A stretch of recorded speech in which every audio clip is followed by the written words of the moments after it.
Security protocols are designed around the known shape of a threat, but having a court order on file or a known threat assessment in a database does not physically block an armed attacker.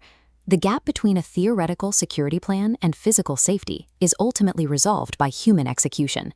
When an operation goes critical, the outcome comes down to split-second decision-making at the exact point of contact. On May 18th, two armed gunmen walked onto the grounds of the Islamic Center of San Diego during morning prayers. They initially bypassed the position of 51-year-old security guard Amin Abdullah without registering his presence. Standard active shooter training instructs an armed guard to hold position, create distance, and wait for law enforcement.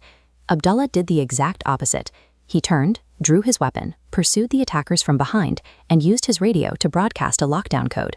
This floor plan shows that at the precise moment Abdullah engaged the shooters, 140 children were attending classes exactly 15 feet away from the point of contact. Physical security at houses of worship is heavily funded and debated. The Department of Homeland Security allocated $305 million for nonprofit security upgrades recently, and states like Texas removed restrictions on armed carry in churches following the West Freeway attack. But static protocols cannot solve every scenario.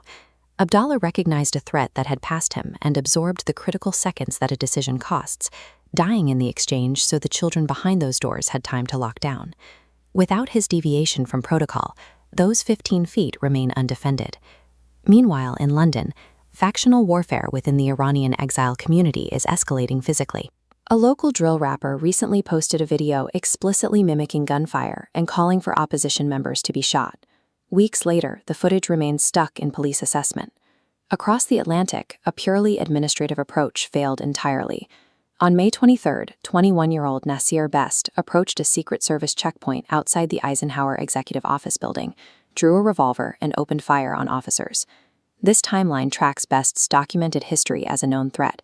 10 months prior, in July 2025, he attempted an unauthorized entry at another White House checkpoint, resulting in his arrest and a transfer for psychiatric evaluation. That initial arrest resulted in the issuance of a formal stay-away order. That legal barrier was still active on the day he returned. Legal paperwork, psychiatric evaluations, and watchlist files provide absolutely zero physical friction against an individual fully committed to violence. We are seeing system vulnerabilities exploited globally. In Bolivia, nationwide roadblocks are currently causing $50 million in daily economic losses. In Nigeria, armed groups simultaneously hit multiple schools, abducting dozens of young children and staff. In South Africa, an alleged wildlife trafficking kingpin was assassinated at his business while out on bail. Concurrently, an international coalition warned that the extreme scale of settler violence in the West Bank exposes participating businesses to immediate legal risk. In the cyber domain, federal infrastructure proved vulnerable from the inside.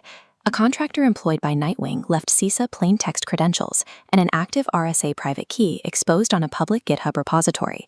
In the consumer sector, a proposed class action alleges a massive cyber attack compromised 5.5 million ADT customer records, exposing both home addresses and subscription details. ADT states that actual device control was not affected, but pairing a home address with confirmation of an active alarm subscription constitutes immediate targeting intelligence. Adversaries do not need to hack an alarm panel if they already possess the physical logistics of the target. The through line is clear. London authorities had an incitement video, DC checkpoints had a court order, and San Diego had an armed guard. Having documented threat intelligence and established protocols does not make a safe outcome automatic. To get briefings like this delivered straight to your inbox, subscribe at circuit-magazine.com.